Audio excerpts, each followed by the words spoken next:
The opening of the 2023/2024 legal year event was held on Monday, 30th October in Abuja, with the presence of the Chief Judge of the Federal Capital Territory, Justice Hussein baba-Yusuf, who notified that the event was done where the judiciary gives accounts of the past year and as well plan for the coming year, as it entails that the judiciary gives an account of its operations and performances to the people from whom deserves judicial power via the Constitution, and as well the competence of its judicial officers, as they owe the people an oral obligation to provide quality service to the public. He noted, despite having a total complement of 58 judges, the courts have been overstretched with caseloads and there are no adequate courtrooms for magistrates to conduct cases within Abuja and its environs, as he creates an awareness that magistrates shares courtroom. As of today, the total complement of judges in the High Court of the Federal Capital Territory stands at 58 judges.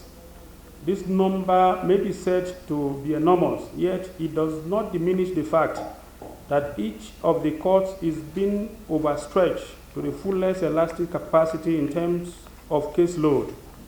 Of course, when courts are overloaded with cases, it can lead to several challenges, including delays in the legal process and potential strain on the judicial system. Creatively, the FCT High Court is adopting various means to address this situation. These include, amongst others, implementing efficient case management systems to streamline proceedings, including using e-filing to enhance efficiency, prioritizing old cases and urgent matters, encouraging parties to resolve disputes through mediation or arbitration, and settling cases through plea bargain mechanisms. We are also in the process of reviewing our civil procedure rules to make for faster and less cumbersome adjudication of processes. As I remarked in my speech during the 2022-2023 legal year ceremony, the work on Zone 5 Court Complex is progressing steadily. It is hoped that by the time the complex is completed, it would be able to accommodate about 7 to 8 judges, 7 to 8 courtrooms to further ease our infrastructural challenges. Connected to this also is the dearth of courtrooms for the magistrates. Currently, some of our magistrates are sharing courtrooms. We will strive in the course of the year to open new courtrooms to ensure that each of them function maximally.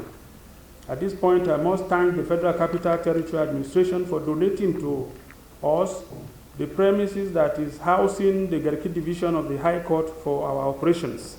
He further said they have been key players in the criminal justice system and appreciated the correctional center for monitoring and looking after inmates, as they have planned to visit the correctional facilities in FCT in the coming year, and they are very aware of the constraints the police face to make sure that trials are attended to and that the state is free of crimes. But it can't only be left for the police to protect and prevent these crimes, as they can't do it alone and can only do their best. He addressed the welfare of staff and the productivity it can bring, as well as the electronic system that will be introduced to the courts in the coming year. The FCT High Court participated in as many such programs as we were offered opportunities to attend within the scope of our resources.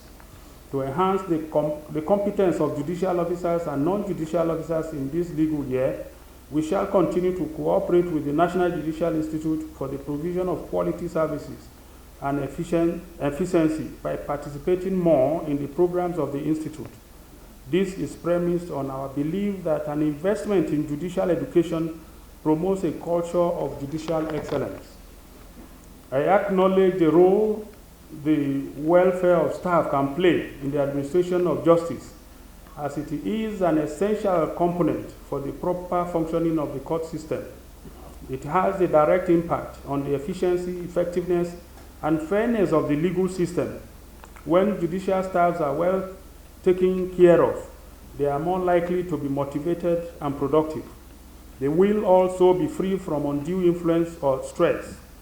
Due attention will be paid to the welfare of staff in this legal year through access to health facilities, a safe and respectful work environment, and opportunities for professional growth. In a bid to promote competency and promote access to justice and quality service to the public, the FCT High Court introduced e-affidavit platform and e-filing of court processes. This trust is in line with the developments in technology and the demand of our current age. It is particularly significant to mention that the e-affidavit platform of the FCT High Court predates the Evidence Amendment Act of 2023, which has just acknowledged it. There is no doubt that digitalization of court enhances transparency, accountability, effectiveness, efficiency, and accessibility of justice, and aids in the fight against corruption, amongst other advantages. The process of digitalization of the FCT court will enter its next phase this legal year to effectively integrate a case management system. Our target is for the courts to go electronics and paperless. Virtual proceedings of court will be encouraged. Virtual hearings entails hearings conducted where the presence of parties and their legal practitioners is dispensed with. The Nigerian Bar Association (NBA), through its second vice president, Mr. Clement Ugo, attributed the menace bedeviling the nation's economy to the judiciary and therefore advocated its full dependence to enable judicial officers to exercise their constitutional responsibilities. As he further stated, the new legal year should reawaken the spirit of the judiciary to be reminded that the decisions made today would shape the country tomorrow. The new legal year should reawaken the spirit of the judiciary to be reminded that decisions made today shall surely mold the shape of the country tomorrow. The seed of justice planted today shall germinate and mature for the eradication of hunger in our land tomorrow. The construction of justice mixed with rule of law during delivery of rulings and judgment today will help to better the lives of Nigerians tomorrow. The full implementation of the provisions of law by our judges in exercising their constitutional responsibility today will go a long way in attracting direct foreign investment, stop medical tourism, minimize the Japa syndrome, and in general, the growth of our economy tomorrow. Therefore, the judiciary and in fact the legal profession should emulate the ideas behind the words of Joseph P. Bradley, wherein he said, and I quote, "Society cannot exist without rule of law. Law is the bond of society, that which makes it, that which preserves it, and that which keeps it together. It is in fact the essence of civil society." End of quote. The legal profession is a noble calling. Reporting from Nigeria's state capital, Soibifa, Jack Ridge, Top Accolade News.